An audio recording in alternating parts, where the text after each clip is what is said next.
지난주 우리는 예수 믿고 구원받은 성도들은 목회자나 평신도, 새신자, 부신자 구별 없이 다 왕같은 제사장, 다시 말하면 교회를 위해 하나님 불러 선택하신 사역자라는 사실을 말씀을 통해 공부했습니다.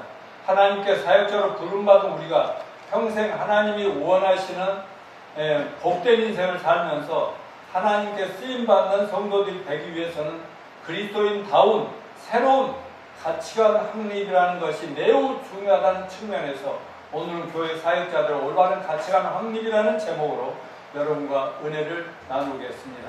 어제는 8.15 광복절 81주년 기념일로 오늘과 내일과 연휴인데 광복절도 우리나라가 일본에 앞져 있었죠. 마치 이스라엘 나라 하나님의 백성들이 애굽의 노예로 400년 살았던 것처럼 우리도 일본의 노예로 몇십 년 살다가 해방된 지 81주년이 되었는데 우리나라가 해방된 후 그동안 최악의 상황에서 그래도 세계 10대 강국, 7대 강국 안에 들었다 하는 것도 있는데 얼마나 많이 성장했습니까? 애국가에 하나님이 보호하셔서 우리나라 만세라고 할 만큼 이 나라의 광복에 힘썼던 분들의 그 믿음이 있었거든요. 그래서 하나님 은혜와 온 국민이 단결하여 얼마나 노력을 해서 이만큼이라도 성장 발전했는지 감사해야 되겠습니다. 우리나라 해방은 바로 우리 개개인이 죄와 사탄의 노예로 있다가 예수님을 믿음으로 거듭나고 새로운 인생 출발과 한 것과 또 같은 것입니다. 그러므로 우리들도 천국 가는 그날까지 모두가 교회를 중심으로 서로 연합하고 크게 영적으로 성장하여 하나님이 기대하시는 영적 성장의 정상까지 다 올라서는 위대한 주님의 제자, 성도들, 사역자들이 다 되시기를 축원합니다. 자, 가치란 무엇입니까? 오늘 설교는 시작부터 가치란 말이 나왔는데 가치란 커다란 값어치를 지닌 어떤 것을 말합니다. 가치에 대한 저의 평생 정의는 뭐냐? 우리가 성공적인 인생에 절대적으로 중요하다고 생각을 해요. 자신의 시간, 재능, 재물, 에너지를 집중할 만큼 귀하게 여기는 것을 가치라고 합니다.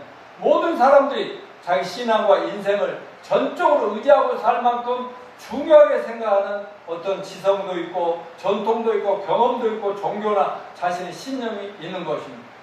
저도 어려서부터 20년 이상 교회를 다니다가 어떤 개척교회 목사님 한번 제대로 만남으로 복음을 제대로 듣고 거듭나서 평생을 목회자로 사는 저는 제 가치관이 뭐겠어요?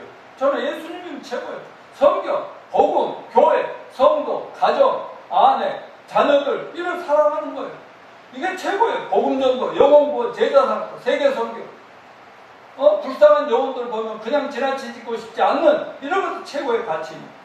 여러분 인간이라면 누구나 가지고 있는 가치관을 이렇게 설명해 보겠습니다. 이 세상 태어날 때 우리를 포함한 모든 인간들의 마음속에는 빈 보물 상자를 가지고 태어납니다. 어린 시절부터 주위를 둘러거리다가 가치가 있어 보이는 것들 하나 둘씩 보물 상자에 주워 담기 시작합니다. 가족들, 특별히 부모로부터 어려서부터 뭔가 막 받아 주워 담습니다. 그리고 형제 자매들로부터도 나쁜 것들은 싫고 좋은 것들 본받고 싶고 막 이런 것들 좋다고 생각되는 그런 생활 방식들을 선택하여 우리 속에 감춰진 보물 상자 속에 담아 넣습니다. 어떤 것들은 절대로 담고 싶지 않다고 생각하는 것들도 막 어떻게 이런 걸 주워 담다 보면 그런 것까지 주워 담아서 막 내 속에 쌓이게 되는 것입니다. 우리가 어려서부터 학교에서 배움과 독서를 통해서 또한 사회 속에서 여러 가지 TV, 라디오, 유튜브, 핸드폰 전파 매체, 영화라든가 드라마, 연극, 뉴스, 사건들, 음악과 소설 등 여러 가지 문화적인 것들을 담아 모아들이고 있어요. 자기가. 오늘날은 온 인류가 AI에 모든 걸 맡기고 사는 그런 시대가 되고 있잖아요. 앞으로 세상이 어떻게 변할지 세상 사람들은 예측하기 어렵겠지만 성경을 통해서 보면 전 인류가 사탄과 적그리스도의 노예가 되는 666 시대가 점점 임박해 오고 있음을 우리 모두는 알아야 됩니다. 사람들은 나름대로 자기 수준에서 자기 인생이 소중하다고 생각하고 가치 있다고 생각되는 것들, 자기 마음속에 좋아하는 것들, 수백 가지 가치들, 보물처럼 상자 속에 쌓아오는 것이 저와 여러분 온 인류의 삶입니다. 그러다 어느 날 보니까 보물상자는 어떻게 행할 바를 친절히 안내해주는 마술상자같이 되어버렸어요. 우리는 다시 이미 쌓아둔 보물들을 즐기고 사용하면 이전에 성장해 오면서 마음에 들지 않아서 외면해 버리는 것들은 계속 거부하면서 자기가 좋다고 생각하는 것들, 막 본받았던 걸 쌓은 것들, 이걸 가지고 자기 생활이 그걸로 이끌려 가고 있어요. 우리가 가치 있게 여겼던 것들은 이제 우리 자신과 하나가 되어버렸어요. 어떤 예기치 않는 일이 발생하지 않는 이상 어쩔 수 없이 남은 생애를 스스로 태간 가치의 포로가 되어 살아갈 수밖에 없습니다.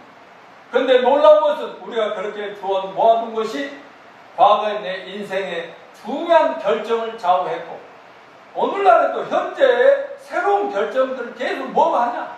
내가 어렸을 때부터 쌓아왔던 그 가치관, 그런 가치관, 쓰레기, 그 보물상자에 쌓았던 그것들로 가지고 막 판단을 하고 좌우합니다. 이게 내 인생의 순간순간의 결정과 선택을 정하는 가치관이 되었다는 말씀인 겁니다. 사람들은 자기가 믿는 가치관대로 믿고 생각하고 말하고 행동하고 그것들이 습관화되고 그 습관이 자신의 인격이 되고 그런 것들에 따라서 운명이 결정되는 겁니다. 그러므로 오늘의 나의 모습은 바로 지난날 내가 보물상자에 가치가 있다고 생각하는 막 쌓아두었던 그 가치관들의 결과라 하는 것을 말할 수 있습니다. 자, 우리 예수 믿기 전 우리 본질적인 상태와 잘못된 가치관의 원인이 뭐냐? 우리가 함께 봉독한 오늘 말씀 본문 2장 1절로부터 7절은 우리가 예수 믿고 구원받기 전 우리의 적나라한 모습과 구원받은 후에 변화된 모습을 쫙 나열했습니다. 이 말씀을 다른 말로 표현하면 우리가 하나님의 자녀가 되기 전에 우리 안에 보물상자 안에 쌓아뒀던 옛날의 가치관들과 구원받은 하나님 아버지께서 우리 상자 속에 담아주신 새로운 보아, 새로운 가치관들과 비교해서 오늘 말씀을 아까 읽어주셨습니다. 그럼 먼저 구원받기 전에 우리 안에 보물상자에 우리가 보물들이라고 생각하고 담는 것들의 실체가 뭐냐? 하면 성경은 정확하게 우리를 다 밝혀줍니다. 에베소 2장 1, 3절 시작. 그는 허물과 죄로 죽었던 너희를 살리셨도다. 그때의 너희는 그 가운데 생하여 그에서 세상 풍조를 따르고 공중의 권세 잡은 자를 따랐으니 곧 지금 불순종의 아들들 가운데 역사하는 영이다. 전에는 우리도 다 그 가운데 우리 육체의 욕심을 따라 지내며 육체와 마음이 원하는 것을 하여 다른 이들의 같이 본질상 진노의 자녀이었더니. 자, 1절에 그는 허물과 죄로 죽었던 너희를 살리셨다. 그때의 너희는 만약 우리가 영적으로 죄인으로 태어나면서 영적으로 죽어서 태어났다는 거예요. 영적으로 죽었던 너희를 누가? 주님이 살리셨어요. 그때 너희는 우리가 예수 믿고 구원받기 이전의 모습은 죄와 허물로 죽었다. 세상을 살고 있는 모든 죄 많은 인생들 하나님 보시기에 영적으로 죽은 시체들이라는 의미인 겁니다. 여러분, 영적으로 죽었다는 것은 인간을 창조한 하나님과 분리되어 버림받아 버려진 상태를 의미합니다. 이것도 일주일 내내 죽어 있었어요. 안 쓰면. 근데 이렇게 딱 뽑으니까 이렇게 살아서 나가잖아요. 또 코드 뽑힌 TV 모니터, 고장나서 버려진 기계 덩어리들, 이런 건 완전히 새롭게 만들지 않고는 쓸모가 없는 쓰레기가 된다는 얘기입니다.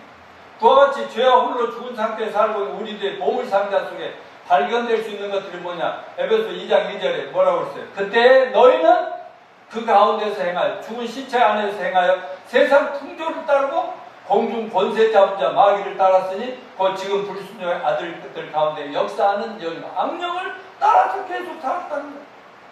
여러분, 공중 권세 잡은 자 사탄 마귀가 이끄는 대로 하나님께 불순종하고 타락한 육체의 욕심과 타락 마음에 원하는 걸 행하며 행위들마다 뭐예요? 하나님의 진노와 심판을 당하여 딱 오는 그런 못된 짓만 우리가 골라서 해왔다는 겁니다.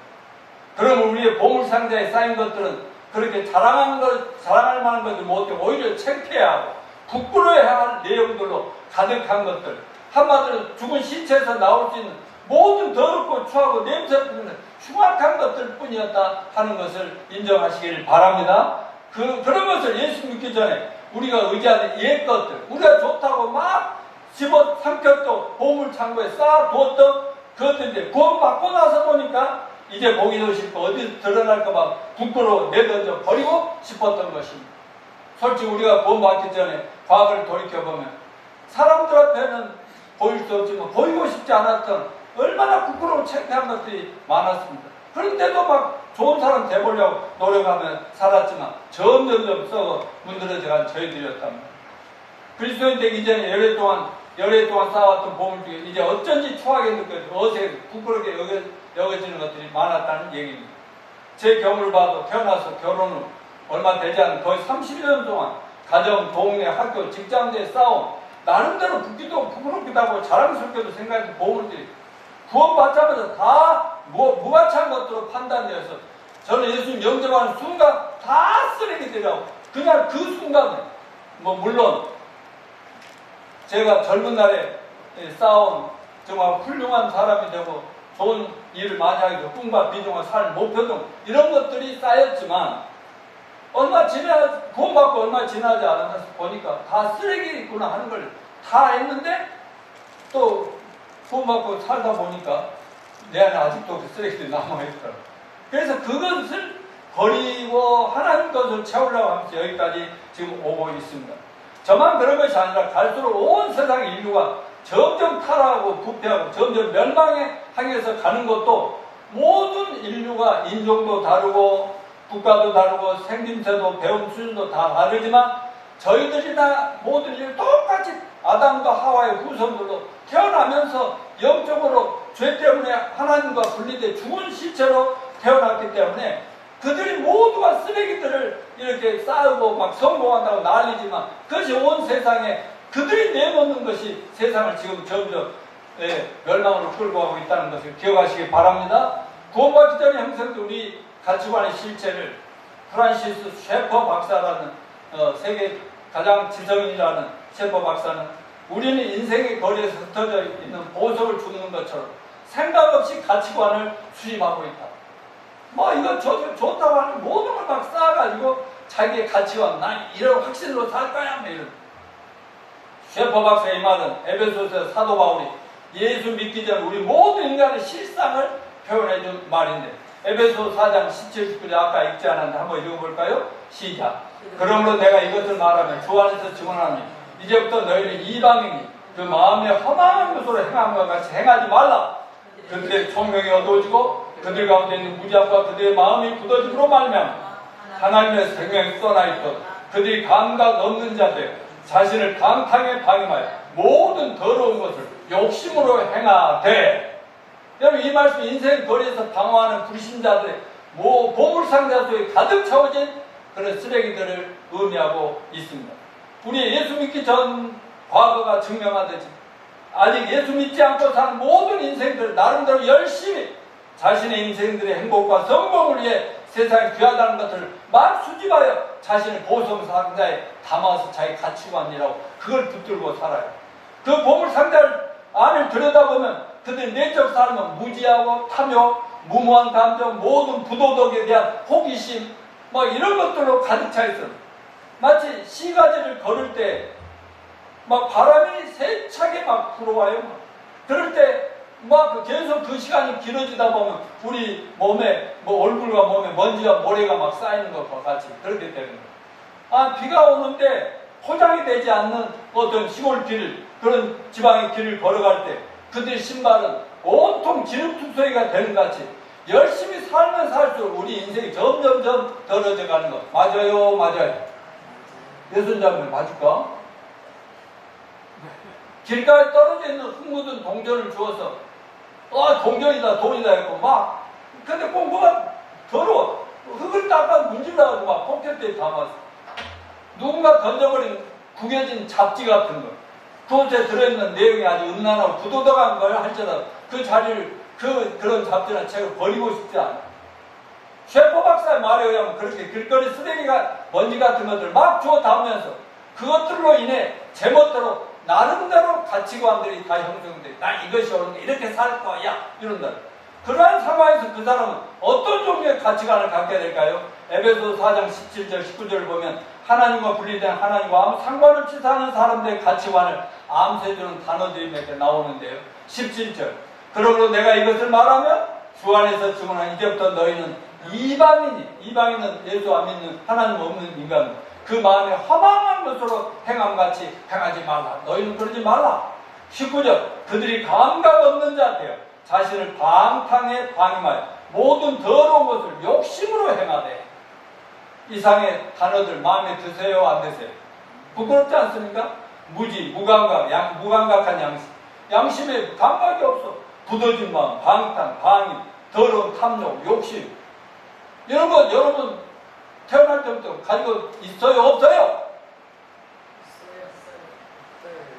많아요. 근데 거기에 이제 예수님이 오셨으니까 우리 자식에게 말해도 돼. 어떻게 우리 안에 가치관을 새롭게 변화시킬 수 있을까요? 성도, 구원받은 성도 이 땅에서 하나님의 계획과 뜻대로 잘 살고 하나님께 쓰임받은 훌륭한 사역자가 되기 위해서 어떻게 우리 안에 가치관을 새롭게 할 수 있을까요? 에베소 2장 4절로 7절 다시 읽어봅시다. 시작. 긍휼이 풍성하신 하나님이 우리를 사랑하신 그 사랑을 인하여 허물로 죽은 우리를 그리스도와 함께 살리셨고 너희는 은혜로 구원을 받은 것이다. 또 함께 일으키사 그리스도 예수 안에서 함께 하늘에 앉히시니 이는 그리스도 예수 안에서 우리에게 자비하시는 은혜 지극히 풍성함을 오는 여러 세대에 나타내려 하심이라. 아멘. 이 말씀 우리 각자의 가치관에 생긴 변화를 말씀하고 있어요. 말하자면 쓰레기 같은 그 가치관, 그 보물상자가 변했다는, 우리 인생이 근본적으로 변화된 계기가 뭐예요? 먼저 하나님 은혜로 구원을 받아야 된다 하는 얘기였어요. 2장 4절에 긍휼에 풍성하신 하나님이 우리를 사랑하신 그 큰 사랑으로 인하여 허물로 죽었던 우리를 살리셨고, 이 말은 너희가 은혜로 구원을 받은 것이라. 아멘. 이런 말씀, 이 말씀에 의하면 우리 인생을 망가뜨린 잘못된 가치관의 혁명은 바로 그 크신 하나님의 자비와 긍휼과 사랑으로 영적으로 좋은 우리가 영적으로 살림을 받게 되는 거듭나 구원을 받으면서 시작된다고 말씀하고 있습니다. 할렐루야. 그러므로 교회를 다녀도 진실로 거듭나지 못하면 겉은 기독교인 같아도 근본적인 본질적인 변화, 즉 사람의 속 사람은 변화가 안 된다는 사실을 제 30여 년의 젊은 날의 그 생활이 증명하고 있다고 수없이 말씀드렸죠. 그걸 예수님께서 마태복음 7장에서 뭐라고 했어요?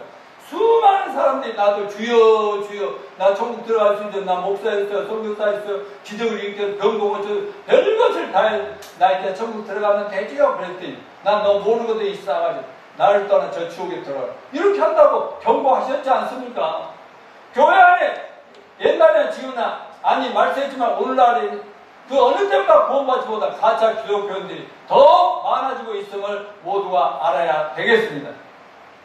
제가 직접 제만 증인 아닙니까? 또한 구원받고 목회자로서 지금까지 4, 50년 세월 동안 수많은 기독교인들, 특별히 어쩌다 보니까 목사님들 만나게 되고 장로, 집사, 권사 만나서 오늘 주면 천국 갈 수 있으면 물어보면 갈 수 있다고 하는데 그럼 죄가 없어야 되는데 죄가 없나요? 죄는 많죠. 그러면 가짜다. 늘 이렇게 대학해. 왜? 내가 항상 나는 막 천국을 바라고 기도하고 회개하고 교회를 20년 이상을 다녔다니까요. 그리고 나는 기독교인으로서 세상을 위해서 좋은 일을 많이 하다 천국 간다 했는데 죄가 나를 괴롭혔다. 그런데 내가 구원받았다 거듭났다면 죄로부터 완전히 변화받고 새로운 죄 없는 하나님의 자녀로 다시 태어난 것이기 때문에 내가 그 얘기를 꼭 해줘야 돼요. 여러분도 그런 얘기 꼭 하세요. 내가 이렇게 교회, 순복음교회 다녔거든요. 거기서 결혼도 했거든요. 집사도 하고요. 뭐 사역자도 하고 했거든요. 그렇게 얘기해야 돼요. 그런데 어느 날 어떤 인간을 만났는데, 어떤 목사라는 인간 만났는데 그거다 보니 그런데 딱딱딱딱 하는데 내 죄가 막 다 드러나 버리고, 병원에 가서 내가 암 진단하고 하다 보니까 없다고 생각하는 막 암들이 드러나고, 그래가지고 죽을 줄 알았는데 의사명 잘 맞다야 한 방에 암이 다 깨끗이 끝나고 새로운 인생 출발을 해서 여기까지 왔습니다. 당신도 될 수 있습니다. 이렇게 돼야 된다고. 제가 10년을 목회하다 나서 많은 이제 목사님들이 몰려오니까 그들을 만나서 이렇게 만나보니까 가짜들이 너무 많은 거예요. 그래서 천국 내비게이션을 가지고 계속 이제 세미나를 하고 막 집회를 하면 그들이 막 전부 죄가 드러나는 거예요. 그럼 어찌하면 좋을까요? 끝까지 들어가 하여가지고 복음을 전해가지고 구원받고 그들의 변화돼 자기 교회들 이게 전국적으로 이게 세계화가 확산을 했던 지난날 하나님께 감사를 드립니다. 그래서 제가 증인이다 그 말씀이에요. 증인. 우리가 하나님의 자녀들로 거듭남을 진실로 체험하고 나면 동시에 하나님 아버지께서 성령과 성경 진리의 말씀을 통해 거듭나기 전 우리 안에 보물 상자에 쌓였던 쓰레기 같은 옛 가치관들 다 비워버리시고 하나님께서 하늘의 신령한 보화들로 우리를 다 채워주시기 시작하는 걸 믿읍시다. 예수님 믿고 하나님 사랑을 깨닫고 그분을 내 아버지로 마음속에 영접하는 순간 갑자기 우리가 어려서부터 세상에 귀하다고 생각하면서 막 주어 담아 간직했던 모든 가치들이 무가치한 것들로 변화되어 버리더라 그 말입니다. 우리 구주이신 예수 그리스도와 독생자를 우리를 구원기 위해 이 땅에 사람을 보내시고 십자가에 죽게 하시고 부활케 하신 우리 하나님 아버지가 우리 모두의 신앙과 인생의 근본 원천임을 끝까지 믿읍시다. 그리고 그분의 말씀 모든 성경 말씀 우리의 올바른 가치관을 형성한 진짜 보석들이라는 사실을 기억하시기 바랍니다. 그러므로 성경 말씀으로 평생 가슴에 가득가득 채우시는 저와 여러분이 되시길 축원합니다. 성경이 밝히는 옛사람과 새사람의 특징입니다. 에베소 4장 22절 23절 바울은 구원받기 전에 우리 옛사람과 구원받은 후 우리 새사람을 해당 특징들 행동들을 분류하고 있어요. 자, 에베소 2장 22절 30절 옛사람을 벗어버리고 심령으로 새롭게 되어 새사람을 입으라. 거짓을 버리고 마귀의 틈을 타지 못하게 하라. 다시 도둑질하지 말라. 자, 여기 계신 분들 한 번만 물어봐야 돼요. 다 너무나 착하게 훌륭하게 생겼는데 어려서부터 지금까지 남의 친구 것이든지 뭐 집에서 형제들 건지 뭐지 뭐 조그만 걸 하나도 도둑질 해본 적이 한 번도 없는 분 손들어. 한 번도 없는 분. 어째 거기에 다 숙이고 그래. 저동년들. 아니 이렇게 착하게 예쁘게 생긴 사람들도 아니 김영자 자매모 똑같이 그래요? 강원도도 여기는 어디도 난 전라도도 아이고 뭐만 보면 막 슬쩍슬쩍하고 안 그런 척 했더래요. 안 그런 척 맨날 아이고. 그러니까 옛사람의 특징은 뭐예요? 욕심, 거짓, 도리, 분냄, 노함, 더러운 말, 악독, 떠드는 것, 회방 넣는 것, 성령을 근심하게 하는 것. 새사람 때는 의로움, 거룩한 사랑, 참정과 선한 일, 은혜 끼친 구제, 친절, 용서하고 하나님 기쁘시가 새사람 변신시켜 빛의 역할 이런 것들이죠. 근데 성경 뭐라고 했어요? 옛사람을 벗어 새사람을 입자. 에베소 4장 22절 유혹의 욕심을 따라 썩어져가는 구습을 따는 옛사람을 벗어 버리라. 24절 다같이 하나님을 따라 의와 진리의 거룩함으로 지으심을 받은 새사람을 입으라 라고 이렇게 두 가지 분명히 얘기해요. 에베소 5장 3절 5절 시작. 음행과 온갖 더러운 것과 탐욕을 너희 중에서 그 이름조차도 부리지 마. 이는 성도에게 마땅한 바냐. 누추함과 어리석은 말이나 희롱의 말이 마땅치 않냐. 오히려 감사하는 말을 하라. 너희도 정녕 이것을 알거니와 음행하는 자나 더러운 자나 탐하는 자나 곧 우상 숭배는 다 그리스도와 하나님 나라에서 기업이 뭐예요? 여기서 회사를 하나 준다가 아니라 천국에서 받게 될 하나님 아버지의 유산을 받을 생각도 말아라.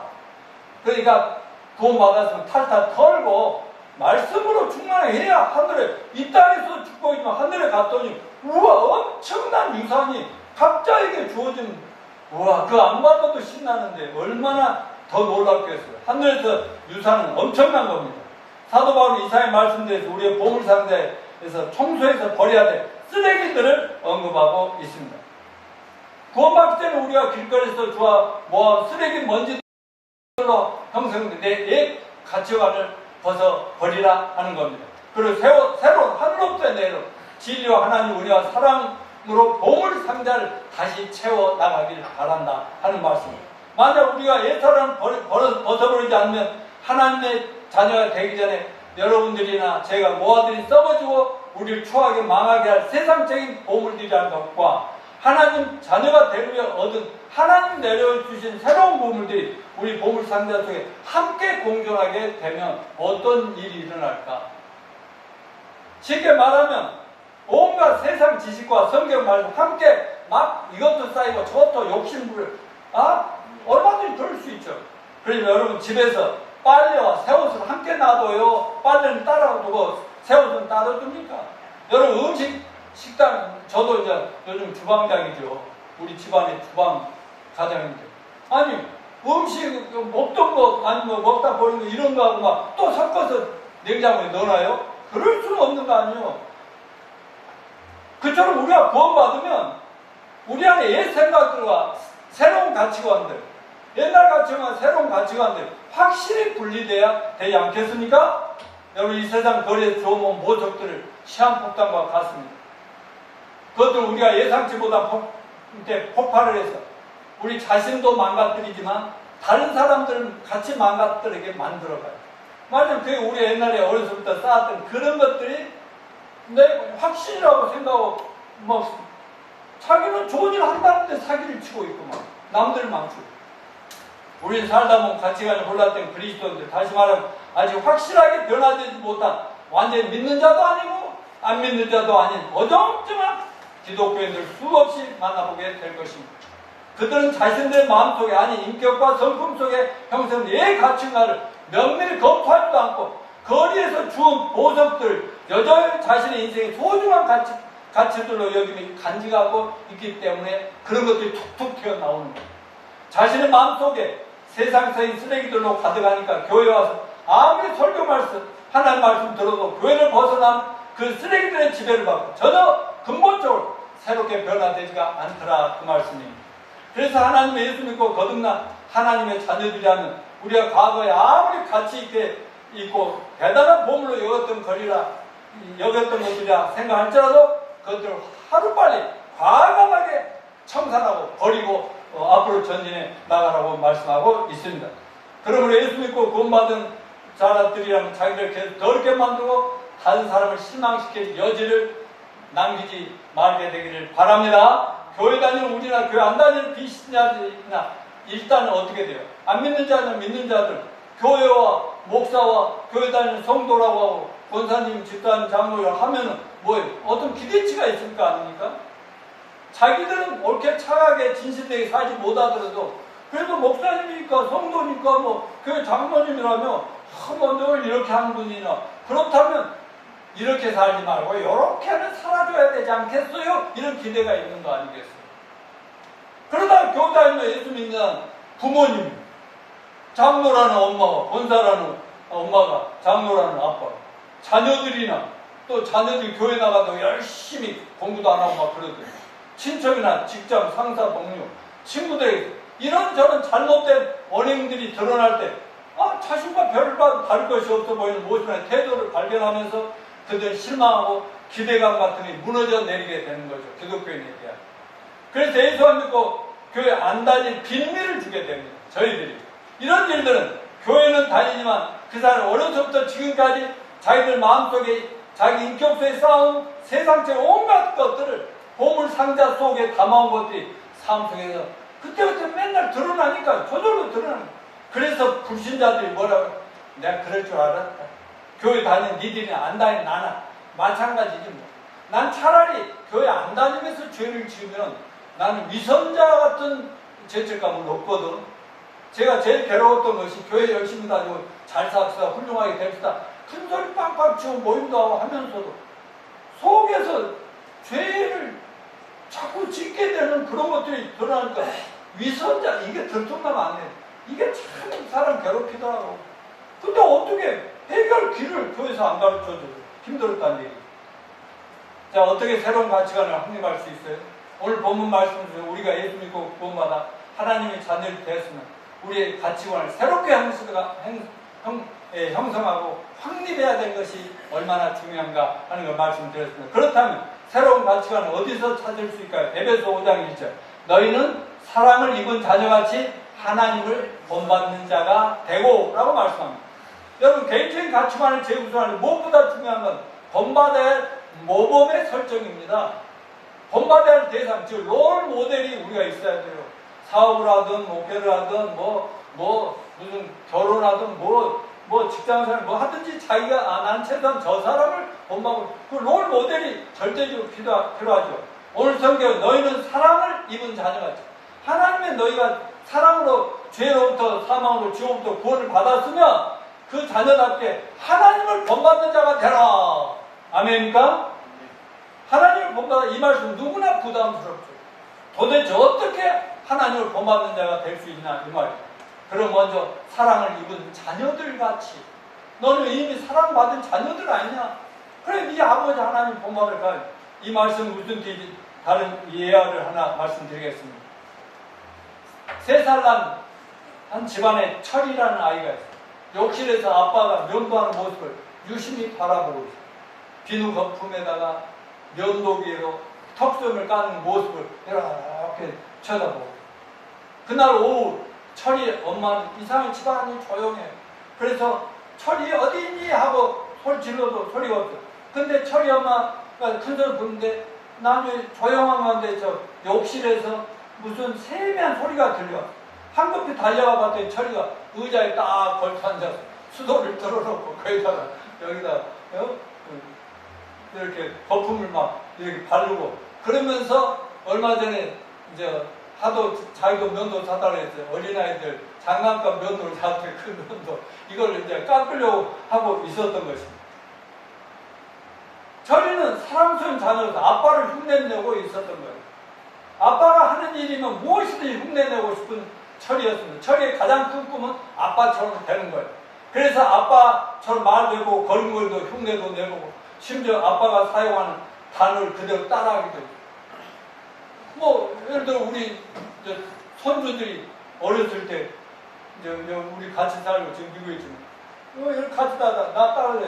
내가 이렇게 걸어가면 그 애기들이 전부 다 이렇게 따라하는 것처럼 얘도 막 아빠가 하면 단어도 아빠가 쓰는 단어까지 가끔 자기 엄마한테 여보 하고 이런 것도 해보고 뭐 이런 식으로. 그래 철이에게는 아빠가 모범이었어요. 그리고 아빠는 자기보다 나이도 많고 키도 많고 지혜롭고 힘도 세며 진짜 턱선도 가지고 있지만 그런 것이 철이를 조금 더 이축시키지 않아요. 오히려 철은 언제나 자기가 아빠처럼 되려고 굳게 믿고 있어요. 그것이 불가능하다고 결코 생각하지 않아요. 철이 아빠처럼 되고 싶은 욕망에 의해 지배를 받고 있었습니다. 동시에 철이 아빠는 어떻게 했어요? 철이를 너무너무 사랑하죠. 자기를 너무너무 본받고 싶어 하니까. 그래서 철이를 좋은 모습 보이고 싶어서 힘썼겠죠. 이와 똑같이 우리들도 옛날의 가치관을 버리고 예수님과 하나님 말씀으로 우리 가치관을 변화시킬 때 하나님의 아버지를 본받을 수가 있는 것입니다. 성경에 계시는 하나님, 우리 주 예수 그리스도 그분이 우리의 모범이 되시고 또한 그분은 우리를 너무너무 사랑하셔서 자기 목숨까지도 아낌없이 십자가의 희생 제물로 내어주셨고 또 그뿐 아니라 사흘 만에 부활하셔서 온 인류의 구세주가 되어 지금도 살아서 우리 응원하고 계시는 분 아니겠습니까? 당연히 우리가 평생을 본받으려고 힘써야 될 분 아니겠습니까?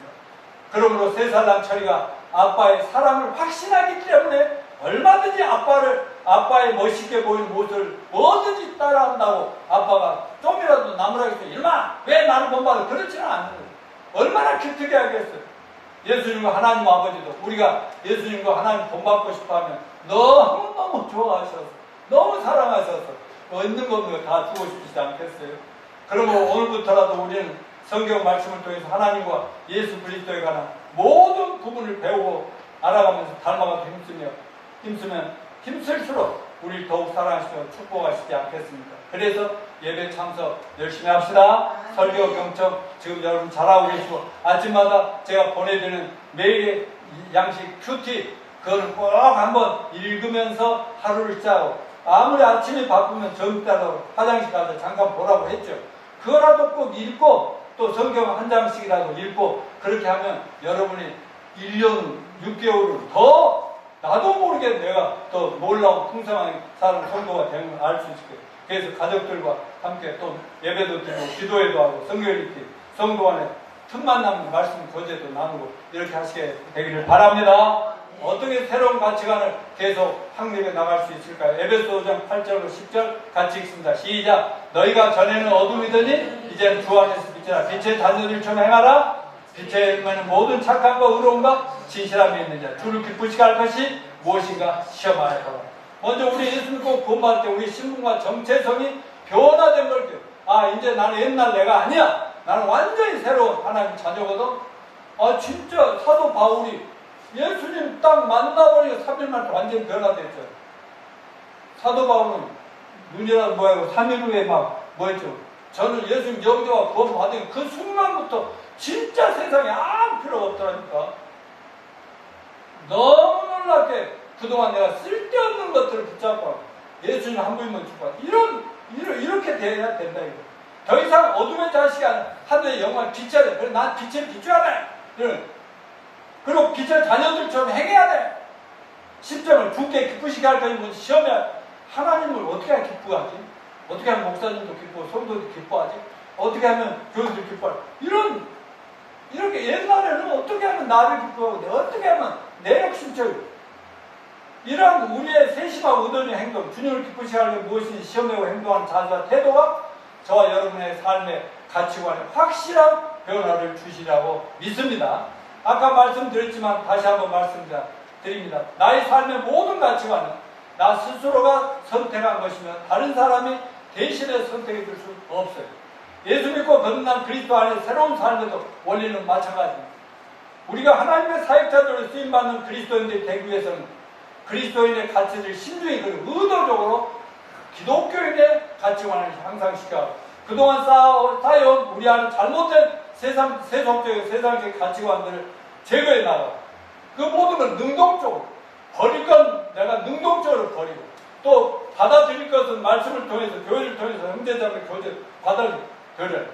그러면 우리가 구원받은 이후로는 계속 하나님이 아니라고 말씀하는 것을 버리시길 바랍니다. 하나님이 기뻐하시는 거라고 발견되는 대로 내 보물상자 안에 계속 쌓여서 새로운 가치관으로 충만해지시길 바랍니다. 그러면 어떻게 하나님을 기쁘시게 하는 법을 알 수 있을까요? 여러분 하나님의 자녀 되시는 거 맞죠? 아멘. 그렇다면 거룩하신 하나님 아버지를 본받고 싶죠? 아멘. 그럼 우리가 닮아가고 싶은 하나님은 어떤 분이지? 어떻게 알 수 있어요? 첫째, 성경입니다. 성경을 보면 처음 열몇 태초에 하나님의 전쟁을 장구하신다. 이렇게 시작되죠. 또 아울러 신뢰하는 기독교 서적들 여기 있으니까 저런 마음대로 갖다 보세요. 제 이만큼 있던 거 다 버려. 전부 이거 조창대 목사가 내 거 다 버리고 갖다 여러분 마음껏. 근데 가끔 책들 한 권의 책이 우리 운명을 바꿀 수도 있어요. 개인적으로 혹은 소그룹으로 성경 공부를 하고 교회 예배 모임에 참여하고 교회 훈련 프로그램에 참여하고 매일 아침 큐티 경건의 시간 다른 그리스도인과 친교로 물론 세상 사람들과 우리 직장에서 만날 수 있지만 그들은 전도 대상으로 그들에게 뭐가 좋은 영향입니다. 그러나 크리스찬들끼리는 정말 서로 격려하고 서로가 세워주는 이런 것 등등입니다.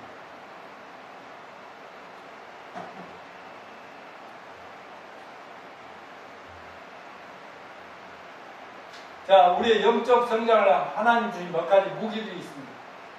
제가 지금 8월에 들어와서 뭐를 설교하고 있어요? 우리가 영적으로 거듭나서 영적 성장을 해나가요.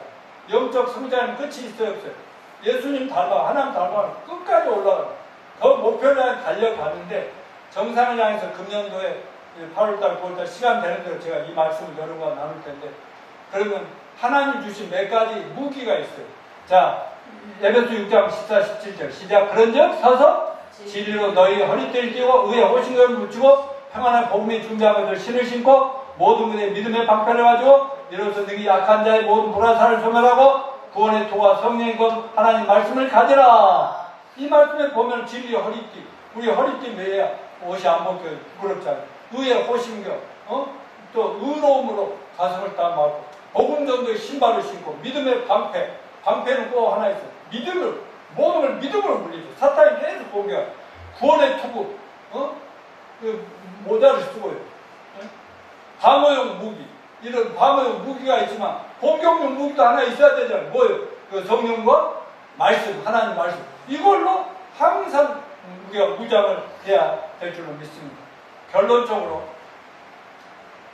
사도 바울을 우리가 본받읍시다. 바울은 그냥 오직 여호와 하나님만 믿고 기독교인으로 핍박할 정도로 자기 혼자 정말 깨끗하고 훌륭하고 나름대로 십계명 지고 잘 살아왔는데 어느 하나님이 야 이놈아 이리와 갑자기 하나님을 부름을 받고 쓰러져가지고 그냥 그렇게 해가지고 그날 예수님 만난 뒤로 완전히 순간적으로 바뀌어버리자는 거예요. 그래서 자기가 그 갇힐 때 여기 보물상자를 믿었던 건데 그 한말로 아주 가정까지도 다 버려버리고 말이에요. 물론 결혼을 안 했기 때문에 마누라 버린 건 아니에요. 그때부터는 오직 하나님 부르심만 가지고 전진을 했지 않습니까? 사도행전 20장에 보면 열심히 전도하고 선교만 하고 있는데 자기 인생에 아주 가장 어렵고 힘들고 죽음의 위험이 닥쳐서 뭐 옆에 사람들이 성령님까지도 야 너 위험해 그랬지만 바울은 예수님의 개인적인 부르심과 해결을 하고 예수님 자신을 구주와 주님을 영접하자마자 180도 운명이 바뀌었는데 세상 어떤 것도 두려워하지 않았어요. 이미 가치관을 확실히 변화시켜 버렸거든요. 나는 예수님 한 분이면 끝났어 이런 확신. 그런 이기심과 허영심을 모두 내어버린 지 오래되었습니다. 그는 더 이상 자기 개인의 유익에는 관심이 없어요. 그는 십자가에서 죽기까지 하나님 아버지의 뜻에 전적으로 순종했던 예수 그리스도를 믿고 전적으로 따르기로 결정을 했잖아요. 거기에 흩어진 쓰레기 같은 보석들을 주워 담았던 옛날의 가치관은 다 내버렸고 새로운 가치관이 그것들을 대신했습니다. 그리고 그 에베소 교회 지도자들이 바울을 만나서 은혜 받으려고 왔는데 밀레드에 왔더니 바울이 위기에 처해 막 바울을 죽이려고 하는 사람. 그래서 위험하다고 아니 생명은 연장이 살려야 되지 않냐고. 그런데 사도 바울은 단호한 결심과 용기를 사도행전 20장 4절에서 내가 달려갈 길과 주 예수께 받은 사명 그 하나님 은혜와 복음을 증거하는 일을 마치려면 나의 생명도 조금 더 귀한 것으로 여기지 아니하노라. 이렇게 다음절 가장 소중하게 여기다 생명도 가장 소중하게 여기지 않았다. 그럼 그가 가장 소중히 여기는 무엇이었죠? 24절 주 예수께 받은 사명 곧 하나님 은혜의 복음을 증거하는 일이다. 아멘입니까? 우리 다 같이 우리들도 사도 바울과 똑같이 하나님 선택과 부르심을 제사하고 구원과 영생을 얻고 동시에 온 세상 주 예수의 그리스도의 복음을 전하는 죄와 허물로 죽어있는 사람을 구원하도록 왕같은 제사장을 부름받았다고. 또 그래서 또 명령도 받아요. 모든 민족 제자를 삼아라. 이건 그래야 내가 세상 끝날까지 너희 책임진다고 했잖아요. 그러니까 얼마나 하냐 못하냐가 아니다. 그런 마음이라도 항상 가지고 주여 성령으로 도와주십시오. 힘을 주십시오. 이렇게라도 하면서 나아가야 되는 것입니다. 바울 자신이 구원받고 제자를 삼아 교회를 세운 모든 성도들이 우리 모두가 하나님 은혜로 받은 구원의 복음을 온 세대 전파라고 권면한 것만 아니라 자신이 자기 목숨도 아끼지 않고 저 복음을 전하다가 결국 죽죠. 사도행전 20장에서 내가 꺼리지 않고 하나님의 뜻을 다 너에게 전하였다. 내가 3년이나 밤낮 쉬지 않고 눈물로 각 사람을 훈계하는 것을 기억하라. 그 제자를 만들어 어떻게든지 자기처럼 또 전도하게 만들려고 애썼던 겁니다. 그래서 바울이 헌신되고 끊임없는 사역에 어디나 널려있는 수많은 남녀들 구별을 그들의 구원의 복음을 구원하였고 그들의 믿음에 굳게 서서 축복된 인생을 살도록 도왔습니다. 여러분 우리 모두가 사도 바울과 다름이 하나도 없습니다. 똑같습니다. 사도 바울이나 우리는 다 죄인으로 태어났다. 어느 날 예수님을 만나서 회개하고 믿음 하나로 구원받았다. 뭐 사도 바울이 잘한 게 뭐가 있어? 아무것도 한 것도 없어. 우리와 함께 잘한 게 뭐지? 그냥 교회 다니고 주여주여만 했다. 어느 날 구원받 똑같습니다. 그렇다면 바울을 부르신 주님이나 우리를 부르신 똑같고 뭐 바울이 뭐 특별하고 공부를 많이 하고 잘나서 갑니까? 그렇지 않고 베드로같이 공부 못한 사람, 안 한 사람이야. 공부 많이 한 사람은 하나님은 누구나 우리 마음을 주님께 드리는 마음껏 쓰신다는 거 기억하시고 바울을 본받읍시다. 모두 예수님의 제자들을 본받읍시다. 그리고 성경에 나오는 모든 훌륭한 그런 신앙인들을 본받아서 우리가 천국 가는 그날까지 어떻게든지 아무리 세상 사탄 마귀는 자꾸 모임을 깨려고 하고 뭐 세상으로 돌아가게 만들려고 하고 또 성도 간에 교제도 못하게 하고 이러지만 우리는 일주일에 한 번 열심히 모이고 또 틈나는 무슨 일이 있으면 모여서 서로 격려하고 돕고 또 어떻게 하든지 말씀을 가까이 해서 그럼으로써 주님 사랑하고 성도 사랑하고 교회 사랑하고 또 무엇보다도 이웃들 사랑해서 한 영혼이라도 주님 앞에 인도하는데 최선을 다하는 저와 여러분 되시기를 축원합니다.